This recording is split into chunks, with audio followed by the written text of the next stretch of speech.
Enfim, vamos lá. Falaremos sobre hidrostática. Hidrostática trata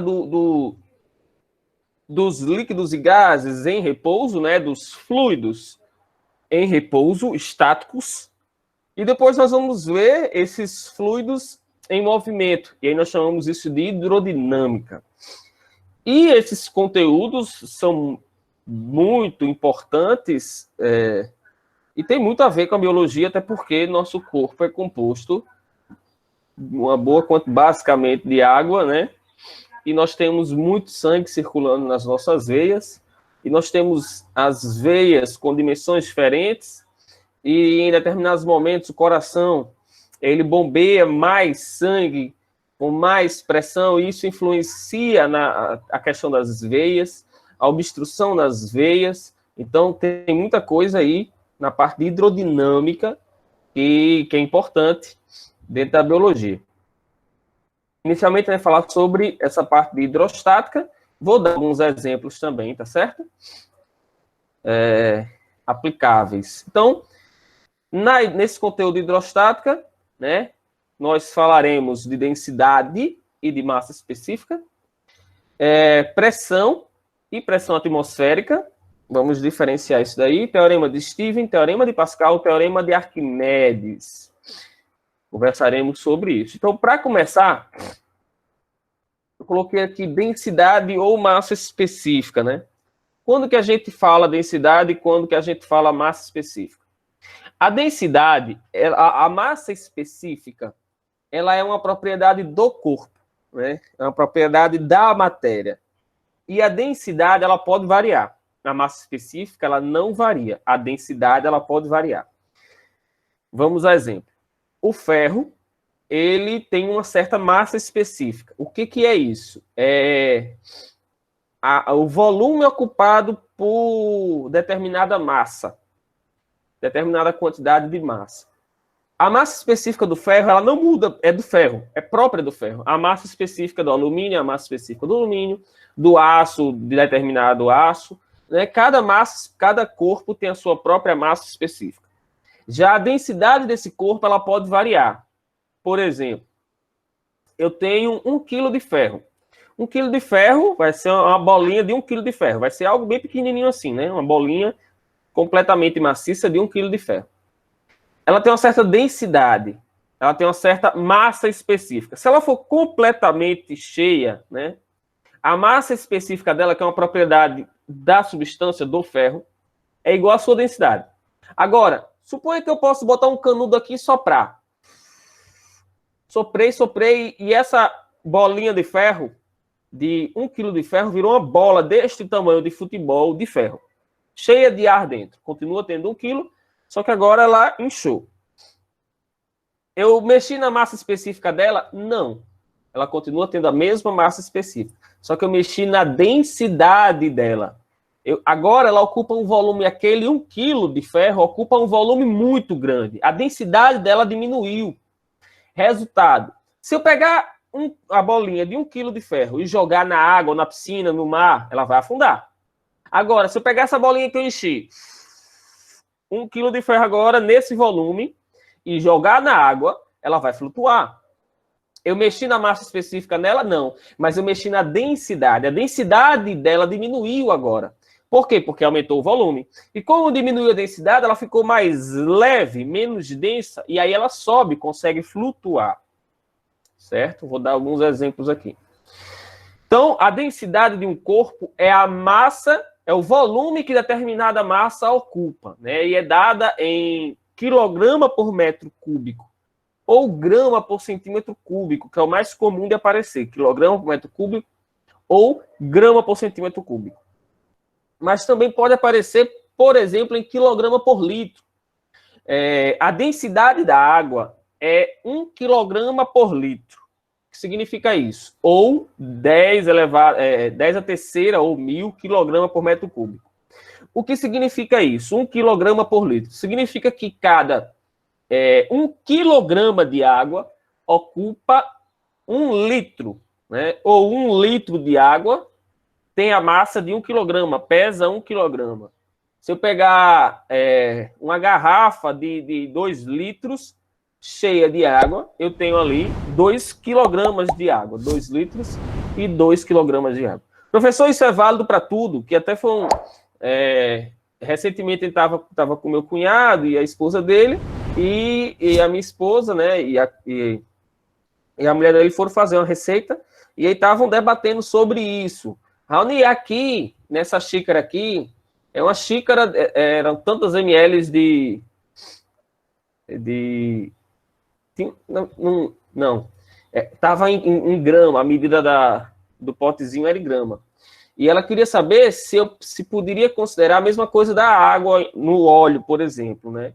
Colocar lá, tinha, sei lá, 300 gramas de óleo, se ia dar 300 ml, da mesma forma como a água.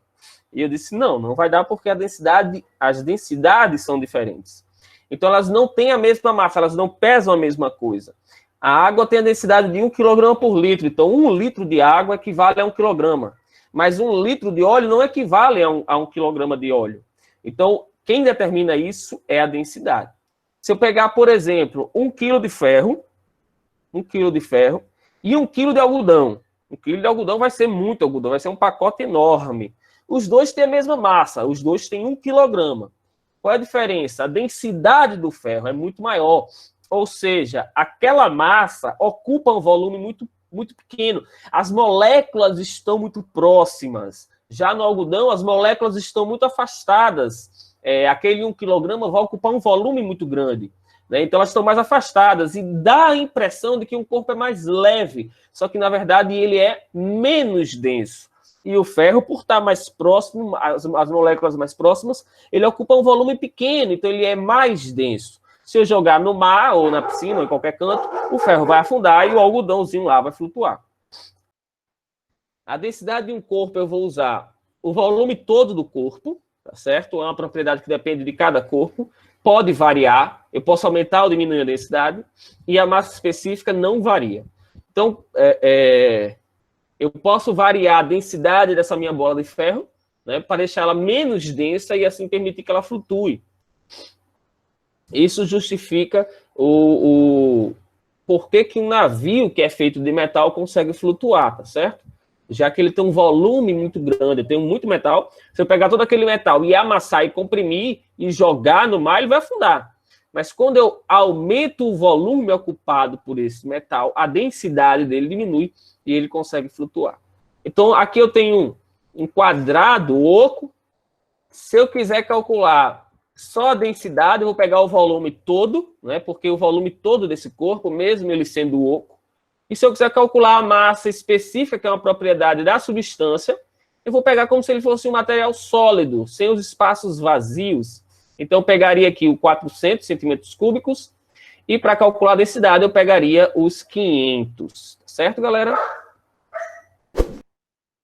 Aqui eu tenho a densidade de algumas substâncias, tá certo? Então, a água, a densidade é 1 grama por centímetro cúbico, ou 1 quilograma por litro. Já a densidade do mercúrio, ela é 13,6 vezes maior do que a da água. Ou seja, 1 litro de mercúrio equivale a 13,6 quilogramas de mercúrio, né? Então, é muita coisa. Olha como a densidade é bem diferente, né? É 13,6 vezes maior do que a da água. E o corpo humano, olha a densidade do corpo humano, 1,07. Ou seja, a densidade do corpo humano, ela é muito, muito próxima à densidade da água. Isso é justificado pelo fato de termos uma grande quantidade de água no nosso corpo. Certo, galera? Dúvidas até aí? Aqui, para comparação, ó, eu tenho um recipiente contendo água e um recipiente contendo mercúrio. Para conseguir pesar a mesma coisa de água e de mercúrio, por exemplo, né? Para conseguir pesar 1 quilograma de água e 1 quilograma de mercúrio, olha a diferença na quantidade, né? A quantidade de água, o pote todo. Quantidade de mercúrio, só o finalzinho. Aqui eu tenho a madeira e tenho um metal, né? A madeira tem uma densidade menor do que a do metal. Então, para pesar, por exemplo, 1 quilograma, eu teria que ter um pedaço muito maior de madeira do que de metal. Ok? Alguma dúvida até aí? Então, tá aqui o que eu falei para vocês, né? Por que que o navio consegue flutuar? Sabendo que a massa específica do aço é mais ou menos 7,8 gramas por centímetro cúbico. Ou seja, é quase 8 vezes maior que a densidade da água. Então, ele deveria afundar. O que é mais denso, afunda, né? O óleo, ele é menos denso que a água e ele sobe. Por que que ele consegue flutuar se a densidade dele é tão grande? Ele flutua porque, embora a densidade seja grande, ou melhor, a massa seja grande, a massa específica, a densidade dele é pequena, já que eu tenho um volume muito grande. Eu pego esse metal e vou expandir ele de modo que ocupe um volume muito, muito grande. E aí a densidade desse corpo fica bem pequenininha. Bem, aí aqui entramos no conceito de pressão. O conceito de pressão, ele está muito no nosso dia a dia. Em tudo eu tenho o conceito de pressão. Só que às vezes a gente não presta atenção nisso, né? Então, de tempos em tempos, você precisa amolar a faca da sua casa, né? Afiar a faca da sua casa. O que é isso? É fazer o fio dessa faca, né? O que que acontece? Com o passar do tempo, conforme você vai usando a faca, ela vem, quando você compra ela, ela vem com a pontinha aqui, ó, bem afiadinha. Com o passar do tempo, isso aqui vai arredondando. E a pontinha dela vai ficando cada vez mais arredondada. Ela vem bem afiadazinha assim, ó. A ponta da faca, né? O corte dela, o fio dela. E com o passar do tempo, ela vai arredondando. O que acontece? Conforme ela vai arredondando, ela vai perdendo o fio. Ela vai ficando cega. E para cortar, vai ficar ruim. Você acaba tendo que fazer uma força muito maior do que quando ela está amolada. O que você está mudando aí, conforme essa faca vai ficando cega? O que está variando nela? Está variando a área dessa faca. Variando a área, está variando a pressão que a faca exerce. Quando você exerce uma pressão grande, você não precisa fazer tanta força para cortar a carne. Quando você tem uma pressão pequena, você acaba tendo que exercer uma força muito maior. Então, quando você tem a faca cega, você vai pegar ela e vai amolar. Então, você vai passando a pedra de um lado, passa do outro, passa de um lado, passa do outro. E aí você vai comendo essas bordas que estavam arredondadas, você vai comendo elas, até que elas fiquem o mais pontudo possível. E aí, naquele momento, você conseguiu deixar ela afiada. A área, o que vai variar? A área de contato da faca com a carne. Quando essa área é pequenininha, a força aplicada é grande. Quando essa área é grande... desculpa, a força não. Quando essa área é pequenininha, a pressão aplicada é grande. Quando essa área é grande, a pressão aplicada é pequenininha. Então, o que você tem que fazer para conseguir cortar mais facilmente a sua carne?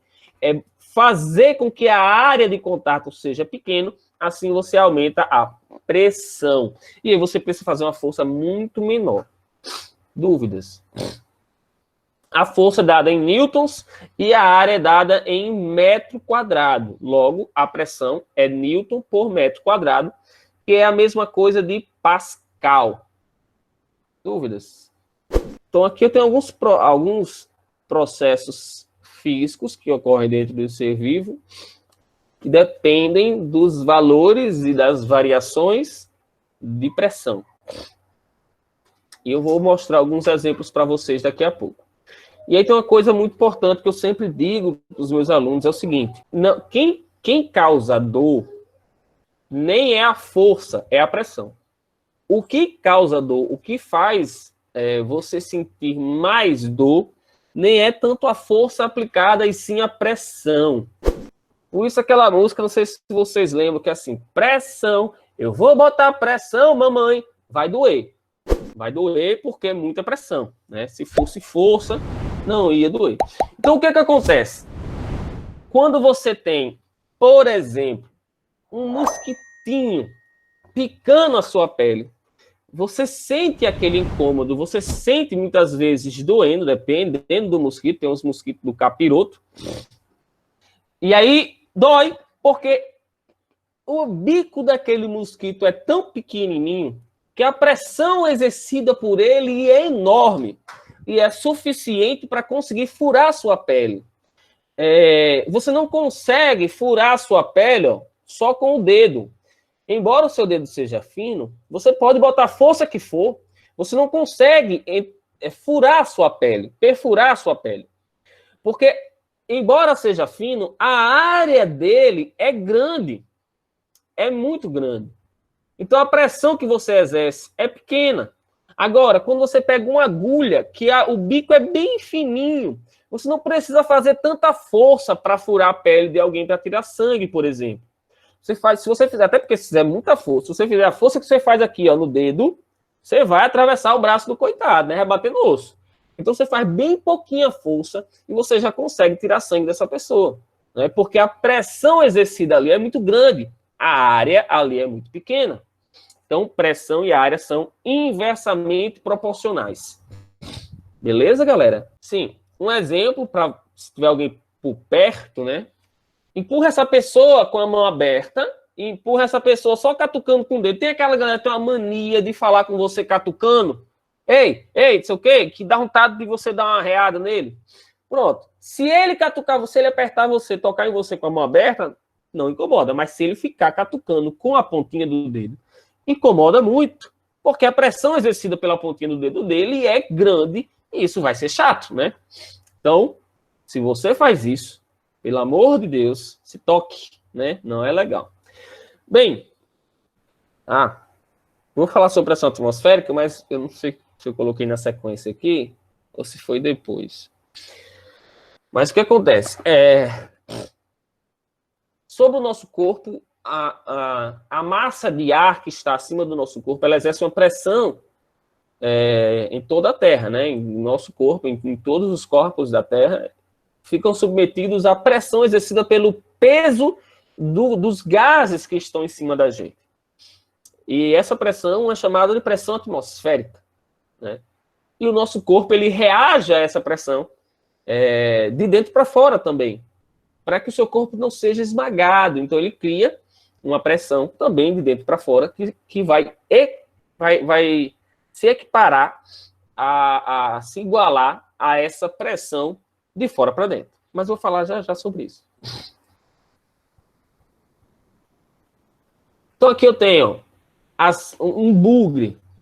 Um bugre, ele tem as rodas traseiras, ou um carro um 4x4, uma caminhonete, eles têm as 4 rodas largas. O bugre, ele só tem as duas rodas traseiras largas. As dianteiras são fininhas, as traseiras são grossas.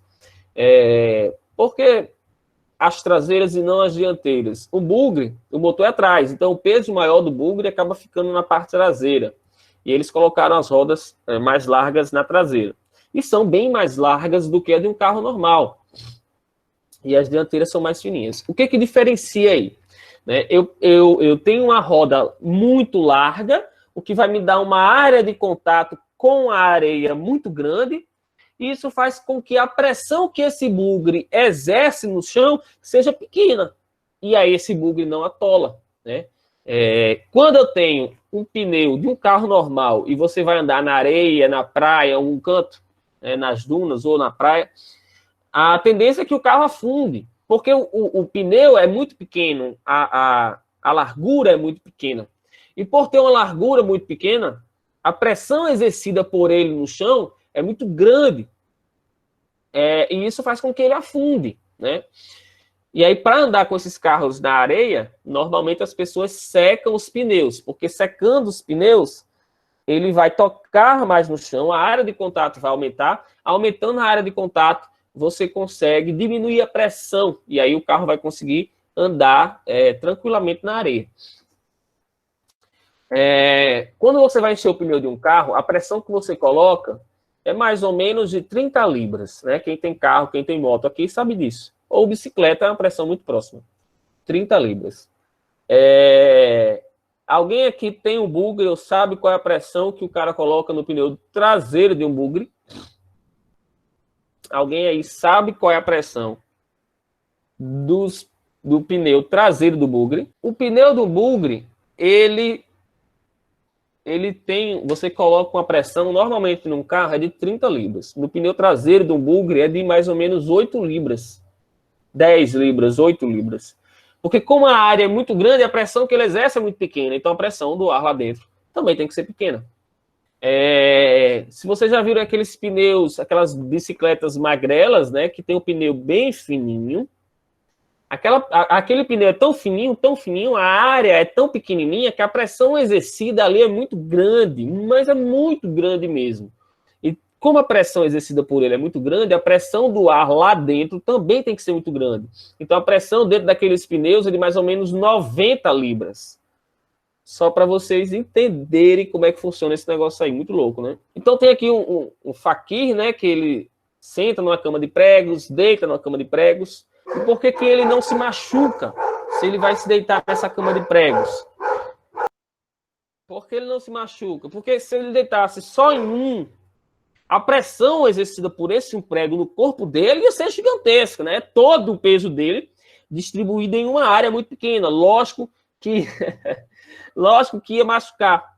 Agora, se ele deita numa cama inteira de pregos, a pressão exercida pelo peso do corpo dele, né, no corpo todo dele, o corpo todo está distribuído em todos aqueles pregos. Então, a área de contato do corpo dele agora é muito grande.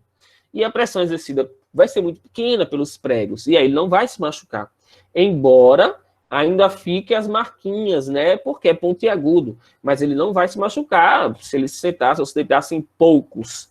Né? Exatamente, o peso vai ser distribuído em toda aquela área de pregos, né? E não mais em apenas um. Tá aqui a faca cega. Não sei se vocês já perceberam, mas na casa de vocês deve ter uma. Eu nunca pisei em vários ovos, não. Até porque o ovo tá tão caro que Deus me livre, viu? A faca, quem tem uma faca velha em casa, ela começa bem retinha e com o passar do tempo, de tanto amolar, ela faz um buchinho aqui no meio. De tanto o cara ficar passando ali no meio com a bexiga, né? Ela dá uma comida ali no meio gigantesca, né? De tanto amolar essa faca. Alguém já tentou botar um prego ao contrário? Se você tentar botar um prego ao contrário, você não vai conseguir porque você vai ter na ponta fina e a parte mais grossa, a área grande, pressão pequena, não vai entrar de jeito nenhum na madeira, né? Por isso que você bate na parte mais larga para entrar a parte fininha do prego.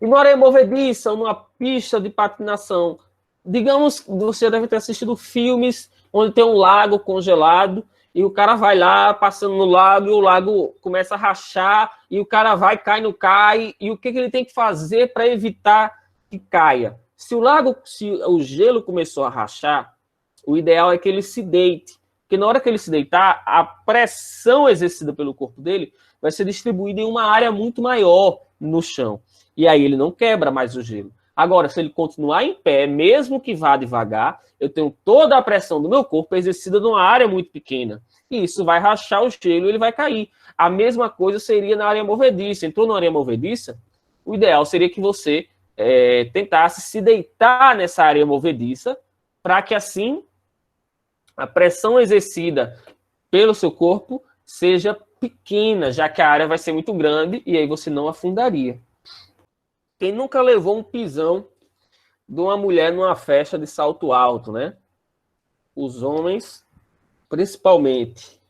Se você nunca levou, não queira levar não, né? Principalmente quando ela pega, começando no peito do pé e vem descendo assim, ó. Chega, vem comendo, tipo uma escadinha. Reco. Deixa aquela marca. É uma dor que você vai lá, não sei aonde, e volta. Se uma pessoa passar com um carro, uma roda do carro por cima do seu pé, não dói tanto quanto uma mulher pisando com salto alto. Porque eu tenho uma área muito pequenininha do salto. Isso faz com que a pressão exercida naquele salto seja gigantesca. E quando bate no pé, vai machucar, vai doer, né? Um carro tem uma área grande, pressão pequena. Ele vai passar pelo seu pé e não vai machucar tanto quanto um salto alto. Isso as meninas devem saber os meninos também devem saber, que não dá para você andar, por exemplo, de salto alto na areia. Terminou uma festa, você vai para a praia. Toda mulher sabe que chegou na praia, você vai ter que tirar o seu salto alto. Porque se você for andar de salto alto na praia, você vai, parece que tá manca, né? Enfiando os pés, os seus pés vão ficar entrando dentro da areia, porque a pressão exercida é muito grande, e aí o salto alto vai entrar na areia. Já se você tira o salto e vai descalço ou de chinela, né, você tem uma área muito maior, pressão exercida muito menor, e você não vai ficar afundando o pé. Aqui eu tenho um vídeo de um experimento que a gente fez lá no campus Ceará Mirim. Aqui eu tenho uma mini cama de pregos. Essa aluna estava revoltada porque ela não conseguia estourar essa bola. E é uma bola normal, de uma bexiga cheia de ar. Só que ela está batendo em uma área tão grande de pregos, né, que a pressão exercida por cada prego vai ser pequena. E aí não é suficiente para estourar essa bola. Vai estourar, professor? Uma hora vai. E aí eles estouraram algumas. Quando bate principalmente na quina, nos cantos, né, nos limites da minha tábua de pregos, vai estourar, porque aí eu tenho pouco prego, aí pegou na quina e ele estoura. Mas é muito mais difícil você estourar essa bola nessa cama com muitos pregos. Então, vamos à pressão atmosférica. Como eu já disse, o ar ele pesa no nosso corpo. A água ela pesa no nosso corpo. Só que a água ela tem uma densidade muito maior do que o ar. Então, qualquer quantidade de água acima do seu corpo, você já consegue sentir esse excesso de pressão. Por exemplo, se você está sensível, está meio gripado, está com rinite, está com sinusite, está com alguma coisa, e você mergulha, se você vai, nem precisa ir tão fundo, você já sente uma pressão gigantesca na sua cabeça. Então eu tenho aquela coluna de água exercendo uma pressão no meu corpo. Quanto mais fundo eu vou, mais água tem em cima de mim, mais pressão vai ser feita sobre o meu corpo. Mesma coisa com o ar. Eu estou imerso em um oceano de ar. Quanto mais na linha do mar, ao nível do mar eu estou, né? Quanto mais próximo do nível do mar eu estou, ou se eu for muito fundo em uma mina, por exemplo, eu tenho uma quantidade de ar enorme sobre o meu corpo. Isso faz com que a pressão exercida por essa enorme, essa gigantesca coluna de ar, comprima o meu corpo. Se você vai no fundo de uma mina, a 500 metros de profundidade, é muito difícil de você respirar lá embaixo. E aí, há quem diga, porque eu tenho pouco ar aqui embaixo.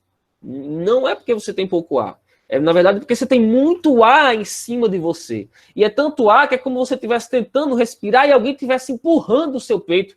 Você não consegue inflar o seu peito normalmente como inflaria aqui ao nível do mar. É uma pressão muito grande. Agora, se eu vou a uma determinada altitude, em La Paz, na Bolívia, por exemplo, quanto mais eu subo, menos ar eu tenho sobre a minha cabeça. Então, essa coluna menor de ar vai exercer uma menor pressão sobre o meu corpo. E aí vai ficar ruim para eu respirar também, porque aí eu tenho menos oxigênio. Então, vai ser mais difícil para eu conseguir respirar, né? Se eu pegar um balão ou um saco de pipos, e levar esse saco de pipos fechado, e vou subir uma montanha, né? Conforme eu for subir na montanha, esse saco que começou aqui fechadinho, ele começa a inflar. Quando eu chegar lá no topo dessa montanha, uma montanha muito, muito alta, esse saco ele vai estar bem cheio de ar. Mas ninguém abriu, ninguém colocou mais ar lá dentro. O que acontece é que lá dentro ele foi fechado numa pressão atmosférica de 1 atm, que é a pressão que nós estamos submetidos, exercida ao nível do mar pela coluna de ar que está na nossa cabeça. Eles exercem uma pressão de 1 atmosfera. E esse saquinho de pipos foi fechado na pressão de 1 atmosfera. Se eu vou muito, muito, muito alto, a pressão lá fora começa a diminuir, mas a de dentro continua sendo de 1 atmosfera. Então é como se esse saquinho ele quisesse explodir, porque ele vai se tornando aos poucos maior do que a de fora. E ele vai tentando se expandir, e o saquinho vai enchendo. Tem uns que só tem vento mesmo, né? É mesmo. Aqueles bocão, né? Só fede, é o isopor fedido, né? Beleza, galera? Fica claro isso? Aqui eu tenho um outro exemplo de pressão atmosférica. Aqui eu tenho duas ventosas, aquelas que vocês usam para pregar as coisas no vidro, por exemplo. Como que ela funciona? Na hora que você aperta o ar que está dentro dela sai e ela comprime na parede. Se eu tirei o ar, é como se eu criasse um vácuo aqui dentro, não tem mais ar. Então a pressão atmosférica de fora continua empurrando e mantém ela presa. Aqueles potes de extrato de tomate que vem um pinozinho assim, uma borrachinha vermelha no meio. Né? Você só consegue abrir aquele pote se você tirar o pino. Se você não tirar o pino, você vai fazer uma força gigantesca. É uma borrachinha. Com a unha assim, devagarinho, você tira. Tirou, aquele pote foi fechado a vácuo. Né? Tirou-se o ar de dentro e botou a tampa com o pininho. A pressão atmosférica se encarrega de comprimir aquela lata em todos os cantos, em todos os pontos, inclusive na tampa. E ela fica presa.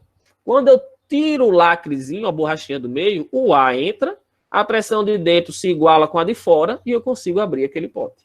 É bem simples. Isso aqui é um exemplo dessa ventosa.